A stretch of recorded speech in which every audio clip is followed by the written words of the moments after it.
Alexis Lafreniere has a big night in the Rangers 4-0 win. We talk about the most impressive aspect of his performance, the grittiness.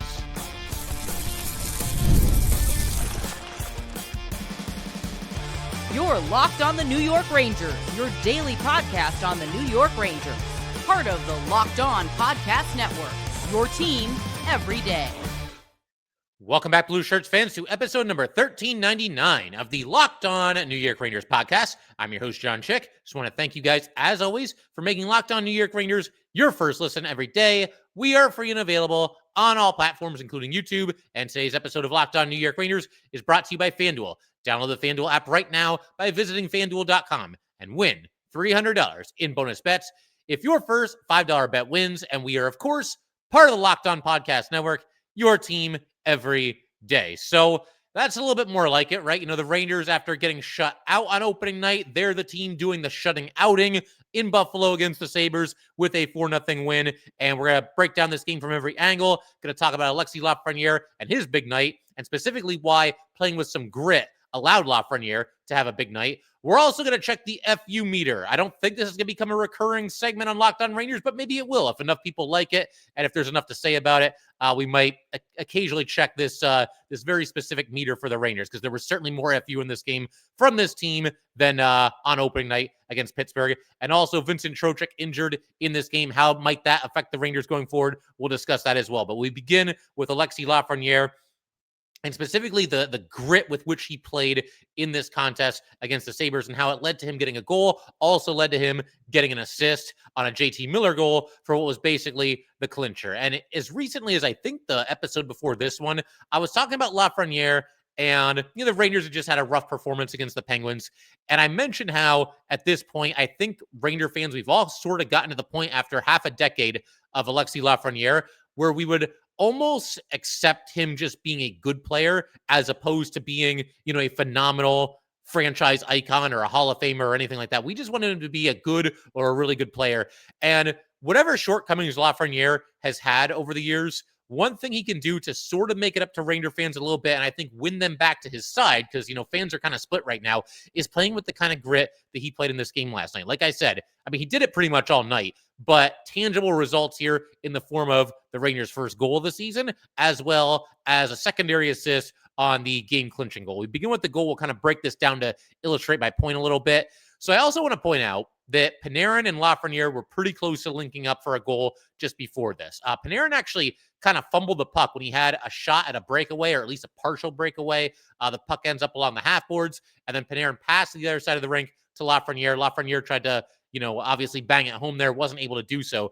But later in the first period, I think it was actually their very next shift, for this line,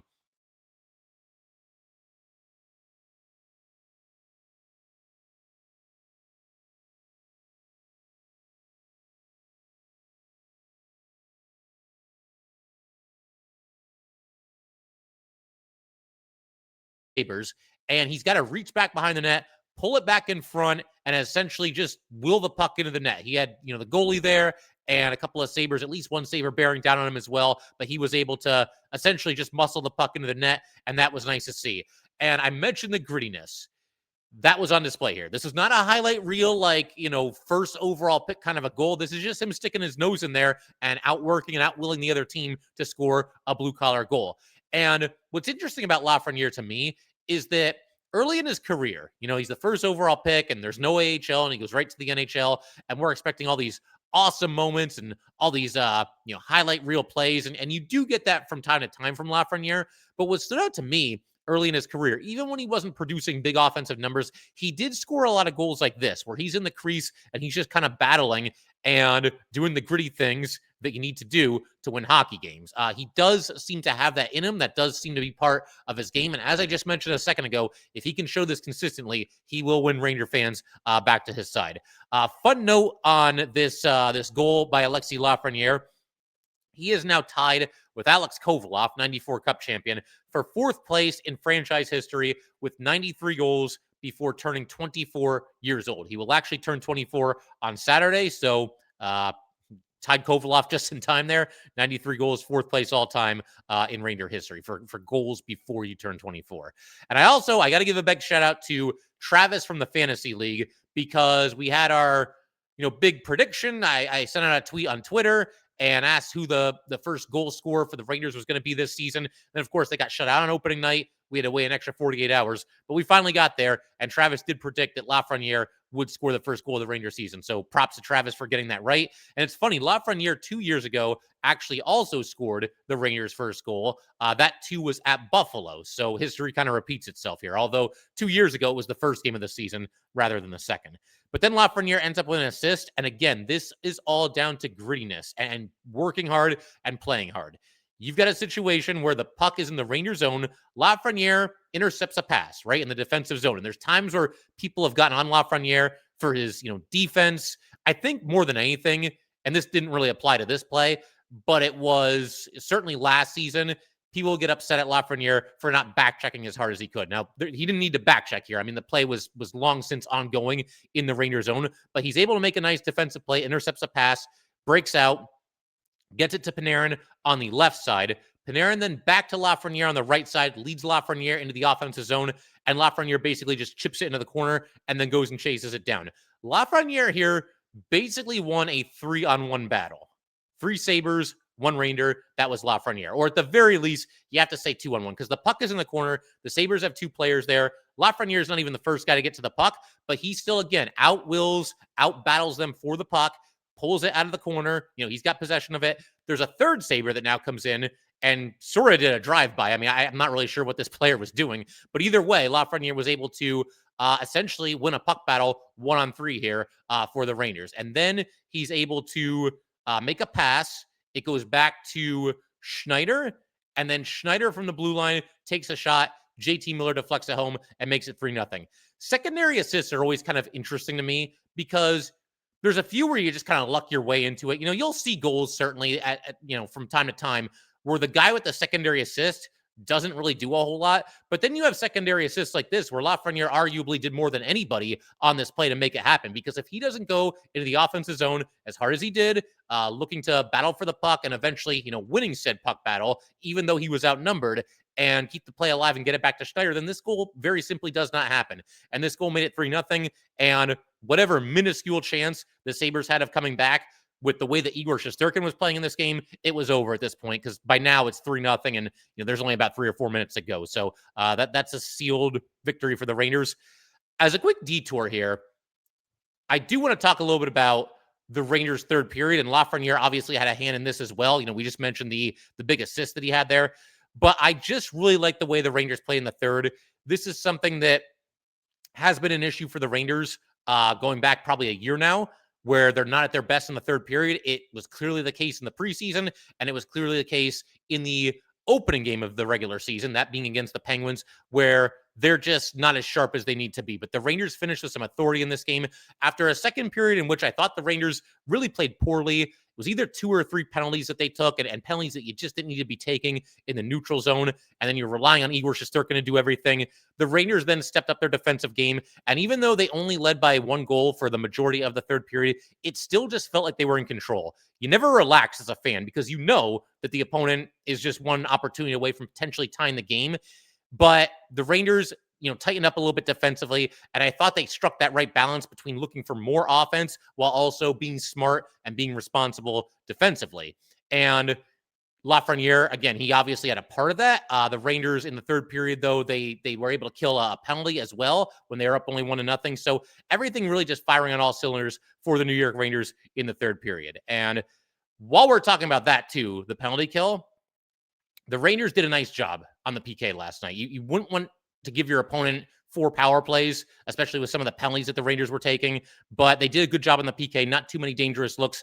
There was one Sabre power play where they actually did hit the post twice and they were kind of swarming, but the other 3, I thought the Rangers really, clamped down, and that's looking like an early season strength. The Rangers now 6 for 6 on the PK so far this season. But back to Lafreniere. Yeah, I mean, again, I think he looks really good. 6 shots on goal on opening night. Didn't think there were a ton of great scoring chances in that game, but I thought he looked more dangerous in this one. And like I said, just more engaged, more active, more noticeable. Another 5 shots on goal for Lafreniere in this game, so he's letting it fly. And certainly also showing the type of grit that we want from Lafreniere and just from this team in general. So that was awesome to see.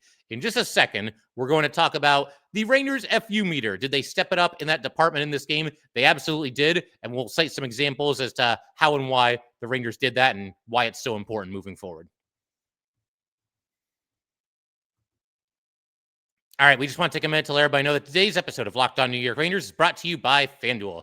The NFL season is here, and FanDuel has an offer that you do not want to miss. Right now, new customers can bet just $5 and get $300 in bonus bets if you win. That's right. Pick a bet, put down $5, and if it hits, you will unlock $300 in bonus bets to use across the app.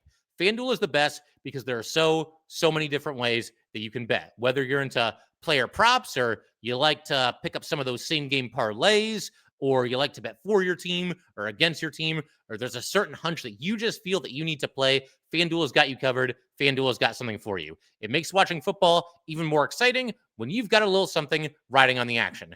Whether you're a casual fan or love diving into the stats, FanDuel makes the game day experience so much better. So what are you waiting for? Visit FanDuel.com to download the FanDuel app today and get started.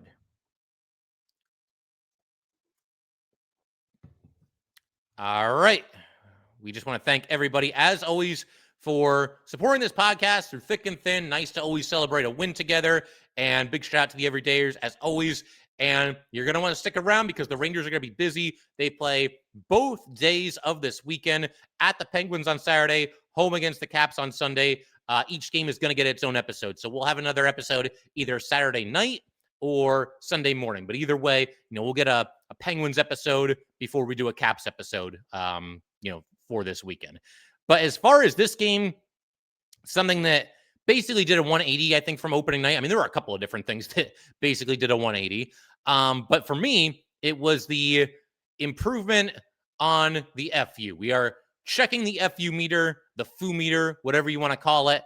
The Rangers, they showed a lot more of it, a lot more edge, a lot more nastiness to their game in this contest against the Buffalo Sabres, which honestly feels backwards because, opening night, you're playing the Penguins. I mean, the Rangers and the Penguins can't stand each other. It's maybe cooled off just a little bit the last year or two, but as recently as, 3 years ago, certainly 4 years ago when they met in that playoff series and they had that, crazy brawl at the end of the regular season finale that year. I mean, this was as intense as any rivalry in hockey, and it's maybe calmed down a little bit, but even still, you would have expected more fire, more intensity, more FU from the New York Rangers against their despised division rival Penguins. That didn't really happen, but we got it here against the Sabres, who, I mean, yeah, okay, they're both in New York, fine, but there's not really like a ton of animosity, hatred between these two franchises, at least not that I really sense.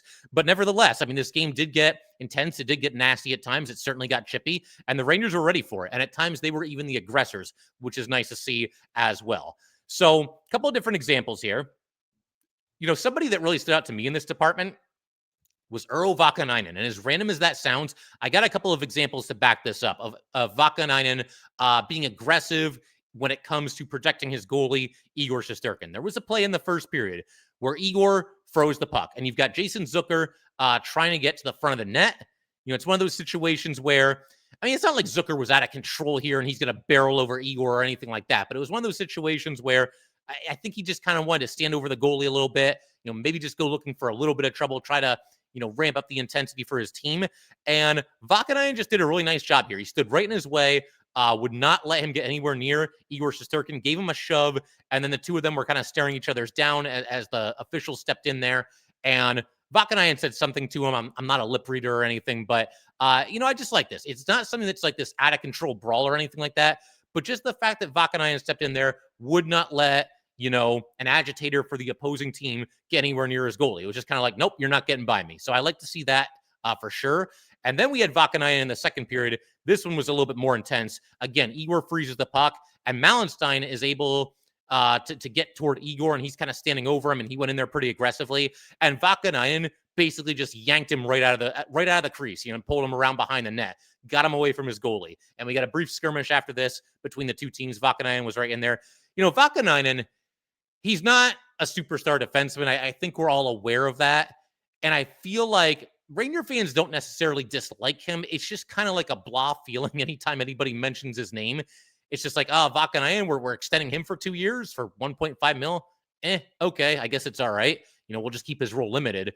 So for Vakanainen, again, it's not that anybody dislikes him. It's just I think that there's a lot of Ranger fans, myself included, who seem to feel that he has fairly limited upside. But this is something he does. I did notice this last year, and of course now this is his first season with the Rangers. But last season, Vakanainen very, very protective of the Ranger goalies, and that's obviously great to see. It's something that you need to see, and it's something that I think we can all appreciate, that there's somebody out there that's got the mantra that you're not going to mess with my goalie. So that was awesome to see. A couple other examples of some FU in the second period. Again, another situation where Igor Shesterkin covers the puck. We get the whistle, and Zucker's in there again, and he's whacking away. Braden Schneider went after him very aggressively on this play, and Schneider was very active, very physical in this game as well, but Schneider wasn't having it. The two of them went at it. Big scrum behind the net. A lot of smack talk, some matching minors as well to both Schneider and Zucker. But it was great to see Schneider immediately, come to his rescue. And we're going to talk a little bit more about Schneider in just a second, because overall, I thought he played a very solid game for the Rangers. And like I said, did rack up 6 hits. Then we had one. This one was pretty crazy. The Sabres have a rush into the zone, and Igor makes the save. And there's another scramble in the crease for the loose puck. Igor was awesome on this play. I mean, he was awesome all night. 37 save shutout, just another night at the office for Igor Shesterkin. But the puck is loose, and Igor's down on his stomach, and he can't quite reach it with his glove. So he reaches out with his stick and just pulls the puck back to him, and then he covers it with his glove. But obviously, there's a lot of intensity here, and the Sabres are going to try to bury it, and the Rangers don't want that to happen. So very physical, kind of a crazy play. But you've got a situation here where Zucker, once again, is right in the middle of everything, and he kind of goes after Borgen, and Borgen gives it right back. Borgen and Zucker were tangling, pretty intense here. And then there's a situation where somebody fell down to the ice and Noah Laba tripped over him. So at this point, everybody's involved. Everybody's pushing and shoving. And unfortunately, Borgen ended up getting a penalty on this play, and nobody else did, because he ripped off Zucker's helmet. So that put the Sabres on the power play. That was obviously unfortunate, and I suppose Borgen's got to know better. That's one of those things, though, I can live with it. There's basically a fight breaking out, and we've talked about how this team needs more FU, and he's getting, obviously, Zucker away from his goalie and letting it known that that's not going to be tolerated. It's just one of those things. Don't make that mistake again. If you got to get in the middle of something like this, a scrum, by all means, have at it. We love seeing that. Don't pull off somebody's helmet, because they'll call that every single time. I mean, there's not much gray area there. If you pull off somebody's helmet, you pull off somebody's helmet, and you're going to be heading to the penalty box as a result. But Borgen was pretty solid in this game. He did have one atrocious turnover in the first period. I don't know what he was doing. He had the puck in the corner in the Rangers zone and passed toward the center of the ice, and the Sabres intercepted it, got a really good scoring chance out of it, but obviously Igor was there with another clutch save. More FU. So how about, something like the second goal? Not every version of FU needs to be the same, I don't think. I love this second goal that was scored by Carson Soucy. I mean, first of all, you've got a non-goal scorer scoring a goal, so that's fun in its own right. And, Soucy had a rough time last season, so him getting off to a solid start this year, I think would obviously be big for him. And he played solid in this game even before the goal was scored. Nice to see him have a nice night for himself here, though probably the best game he's ever played as a New York Ranger. But I loved everything about this goal, and it didn't involve fighting or scrapping after the whistle or smack talking or some bone-jarring open ice hit, but there was some FU on display by the Rangers here. And we're going to break this one down. I'm going to explain what I mean. So the puck's in the corner in the Sabres zone. You get Panarin going in there and fighting and digging for this puck. There's people that would have you believe that Panarin never does anything like this. And certainly there's guys that you're going to see do this more often than Panarin, but he will scrap for the puck in the corner. And we've seen him do that in the past. He did it here. He's able to come away with it. You've got Matt Rempe applying pressure on the Sabres as well. The Rangers line combos were all distorted in this game because obviously Trocheck suffered an injury. So now everybody's playing with everybody and there's kind of a rotation going on. We'll discuss that more in just a little bit. But again, great pressure on the forecheck by both Panarin and Rempe. And then JT Miller has the puck. And this is after Rempe causes a turnover.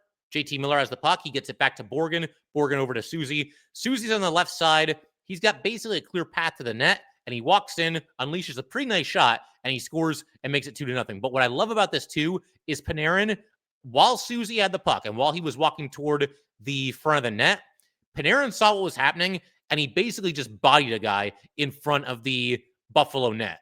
And that was great to see because, again, you're not necessarily going to see Panarin do this like super frequently. I mean, he'll do things like this from time to time, but for him to recognize the play, read it, understand that his teammate has an open shot and he wants to keep that lane open, that shooting lane for Susie, and to body his opponent instinctively in that situation, that was great to see. But there was a lot of FU on this play.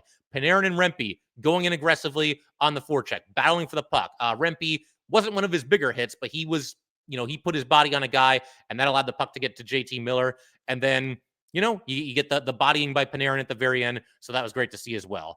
So again, FU doesn't always mean all these extracurricular stuff. It can just mean it's just a mindset. We're coming right after you. And we saw that from the Rangers on this play. A couple other guys we got to shout out as far as some FU in this game. Believe it or not, I'm going to shout out Adam Fox for this. Fox was not credited with any hits in this game. And I'm not sure how that's even possible because there's one that very clearly was a hit. And again, Fox is not somebody, even in this game, that's going to go out there and give you like these highlight reel hits where he's just devastating people in open ice. It's nothing like that. But there was a little bit more edge to Adam Fox's game than we saw probably at all of last season. First of all, I love this. First period, Rangers are up 1-0 at this point in the game. Puck is in the Rangers zone. We're getting down to like 25 seconds, 20 seconds. And Fox, I mean, he put a pretty good hit in the corner on his opponent. I mean, again, it's not like it was a devastating hit or anything like that, but the Rangers, we know the first period of the first game of the season, they gave up a goal late in the first period. And it looked to me like Fox was going to make sure that wasn't going to happen again. He was pretty aggressive on this play, went into the corner, bodied his guy, put a pretty good hit on him, and made sure that the puck stayed in the corner for as long as he could. Now, eventually the Sabres got it loose. They end up getting, one okay chance, but they weren't going to score on that opportunity not too long after that. But just recognizing the situation in the game, Adam Fox, and delivering a hit accordingly and able to grind down the clock there at the end of the first period. And then the second instance for Adam Fox, nice job with an open ice hit to stop McLeod from getting to the front of the Ranger net. Again, it's not anything highlight reel worthy. Probably nobody will ever talk about this play ever again after we stop recording here today. But McLeod was coming into the Rangers zone. He had a chance to get to the front of the net, and Fox got in his way and prevented that from happening. Now, Igor was eventually able to make a save here. And then we had another little bit of a scrum behind the net. And Fox, kind of pushed his guy into the boards a little bit after the whistle. So it's nice to see a little bit of that from Adam Fox. You don't have to wait for that stuff to happen to you to fight back. What Adam Fox did here after the whistle, it's not going to result in a penalty. Pushing and shoving, they're not going to usually give people 2 minutes for that unless it's just out of control. So it's nice to see that. It's nice to see a little bit of FU from a guy that, again, we're supposed to count on as one of our leaders. Nothing too crazy, but a little bit more edge from Adam Fox than we're accustomed to seeing. And Braden Schneider, mentioned him earlier, 6 hits in this game after not being credited with any hits in the opening game. The Rangers are really going to need to depend on Braden Schneider for a lot this season. I mean, first of all, just to play well, and he is now the second longest tenured Ranger defenseman on this team by quite a bit. But, you give up somebody like Jacob Trouba. They traded him last season, and I think understandably so. But however you feel about Jacob Trouba, one thing you can't take away is the physicality and the snarl. So they need other players to pick it up in that department. And obviously, Braden Schneider, I mean, who better than him, right? He used to have the nickname Baby Troop. So I think he can kind of carry the mantle there. He played with physicality last year, did Schneider, but I don't know that we saw as many big hits from Schneider last year as we did the seasons before that. And part of the reason for that might have been that he was dealing with that shoulder injury for pretty much the entire season. That would seemingly be better now. He had the surgery the offseason. So I'm hoping Braden Schneider is one of those guys that can deliver those big hits, play with some physicality, use his frame to his advantage, and in the case of home games, really get the Garden fans riled up and get them going with maybe some big open ice hits every once in a while. Other guys, Rempe ended up with 5 hits in 10 minutes of play because, that's what he does out there. JT Miller had 4 hits in this game and seemed a little bit more like himself in this one than the opener. I don't think that he's at 100% yet, but we're actually going to discuss JT Miller in just a second because we're going to talk about Miller potentially feeling better as well as an injury to Vincent Trocheck and what that could mean for the Rangers moving forward. We will get to all that good stuff in just a second.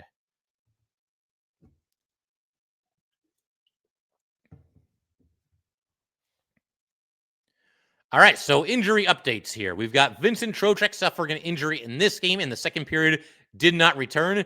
And JT Miller continuing to play through, whatever was ailing him, lower body injury in the preseason and obviously now into the regular season. So we'll actually start with JT and then we'll talk about Trocheck after that. JT looked a little bit more like himself in this game. I mentioned the 4 hits not too long ago. There was an instance in the first period that kind of made me wonder a little bit, like, should he even be out there? And it was a play in which the Rangers had the puck behind the Buffalo net and, just a battle for the puck. And JT ends up falling down. He's on his back. He eventually was able to pull himself up. But I'm watching him away from the puck on this play. And like he's doubled over and he's wincing and he seemed to be kind of like holding his right arm in kind of a strange way. Again, just kind of doubled over and just not looking like himself, looking like he's in agony out there. So that was a little bit concerning. I was a little bit worried at that point in the game. There was also a board battle in the second period where I don't think that he was going after the puck with the kind of ferocity that you would typically expect from him. And again, you got to wonder if the injury has something to do with that. But there were some good things too in some instances a little bit later in this game where it made you feel like, well, maybe he's not as far away from being 100% as maybe some of us were thinking. There was a situation where he really went to work on one of the Ranger PKs. There was a situation where the Sabres obviously have the man advantage, and JT was able to steal the puck in the Buffalo zone. And they're trying to get it back. They're pressuring him. He's keeping it away from them. He's against the boards. He's shielding the puck. Basically, he's in there trying to grind on the clock and waste time for the Sabres power play. He did a heck of a job for it. Basically, a one-man PK for 10 or 15 seconds here was JT Miller. And obviously, he scored a goal on the redirection too. And I mean, that's one of those things. I mean, these guys are so good at this. It's unbelievable. And maybe JT Miller can do that in his sleep, whether he's, injured or not. But it was nice to see him, come through on the score sheet as well. So we'll be keeping an eye on JT Miller going forward. But I thought he looked like he was skating a little bit better in this game. It's funny because I thought he looked better in the second half of this game than the first half. And if you're dealing with an injury, you would think it might be the opposite, where it starts to flare up a little bit as the game goes on. But kind of a mixed bag for JT Miller in this game. I feel like between the two games, the opening night, and now, of course, this win against the Sabres, it feels pretty likely that he's not at 100%. And he's still finding ways to contribute as he did in this game. So that's positive. And obviously, fingers crossed that he gets healthy sooner rather than later. And then Vincent Trocheck. So he gets injured in this game. A couple of the beat reporters mentioned, while the second period was ongoing, that Trocheck was not on the bench. And then we found out from, Dave Maloney and Kenny Albert at the start of the third period that Trocheck had suffered an upper body injury. And we got word at that time from the announcers that he would not return to this game. So one thing that kind of comes to mind here, as far as a Trocheck injury is concerned, is something that we're all aware of. And that is that he has been wearing the helmet with the full face shield for, quite some time. He took a puck to the face in practice during, the training camp. And he's been wearing that full face shield ever since. So you wonder, could it be related to that? But I have no way of knowing for sure. If I had to take a guess at it, though, I would say probably not, because I'm just not really sure. Okay, he took the puck to the face and he's wearing the full face shield, and he's been doing that. He was doing that in the preseason. He's done it for both of the regular season games. I don't know that that's really an injury that would flare up. Trocheck's tough. He's going to go out there and he's going to play if he can play.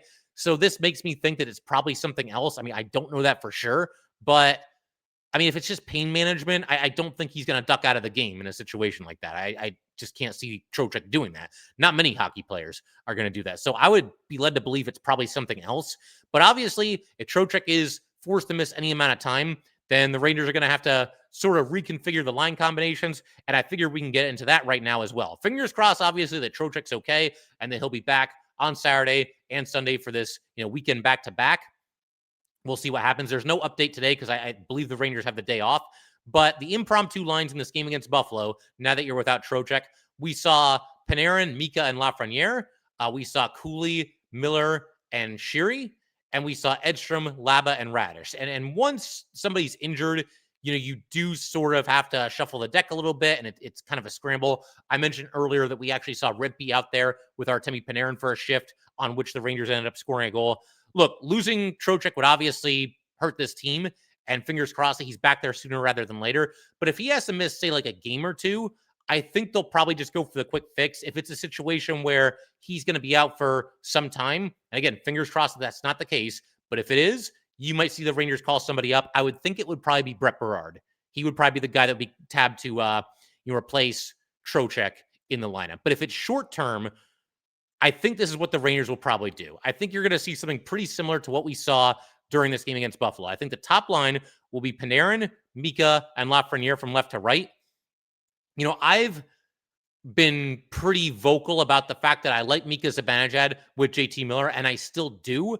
But if Trocheck has to miss time, then I don't think there's really another option here. I think you're probably going to have to break up JT Miller and Mika Zibanejad and move Mika back to center, because Mika and JT, they're going to be the two guys that are centering your top two lines. There aren't really any other options. I know people love Noah Laba. I get it, but I don't think they're ready to thrust him into that kind of a role. I mean, Sam Carrick's not going to center the top line. Brodzinski, Parson. I mean, it's just not going to happen. So to me, this is the only logical road to go. You have to have Mika centering one of your top two lines and JT Miller the other one. One of the positives from this, though, I've always liked Mika and Lafreniere together, and it's a duo that we have not seen very often. But I think I've said this multiple times on here. I think the two of them have sneaky good chemistry. Now you put Panarin with them. That could be an interesting trio for sure. But if there's any silver lining, if Trocheck were to miss time, it would be that Mika gets a little bit of time with Lafreniere, and we see how the two of them work together. I think the second line, you're looking at Cooley, JT Miller, and Connor Sheary. And you could consider this the top line and the Mika line, the second line. It really doesn't matter, but these are your top two lines, one way or the other. So, Sheary has looked all right to start the season. I just don't know if there's really a better option right now if you don't call up anybody from the AHL. And I think he's just basically a better option than anybody that you've got. And if nothing else, it's at least a veteran who knows what he's doing out there. And you see if he can seize the opportunity to play in the top six on this Ranger team. Third line, I think you're going Parsonen, Laba, and Radish. I mean, me personally, I would put Brodzinski into the lineup over Parsonen, but I don't think that's what the Rangers are going to do. It just kind of feels like, for the Rangers at least, Parsonen is ahead of Brodzinski in the pecking order. Parson has usually played center for the Rangers, but he can play left wing. So I think that's what you're looking at. You leave Noah Laba at his natural center position, and Radish is also there.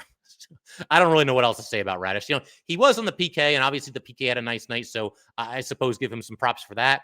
And then your fourth line is the only one that's intact. You go Edstrom, Carrick, and Rempe. I have no interest whatsoever in moving Carrick into the top nine. I know he occasionally centered the third line last season. It was sort of out of necessity, but for me at least, I'd like to keep him on the fourth line, and you bring somebody else into the lineup in Parsonen, and you go a different route when it comes to your top nine there. I just think Carrick is much better suited for the fourth line. But we'll call it there. If you guys would like to get in touch with this podcast, please send an email to lockedonnyrangers@gmail.com. Definitely give us a follow on Twitter as well @JChick17, and definitely subscribe to Locked On New York Rangers YouTube channel. Thanks again, guys. I will see you next time.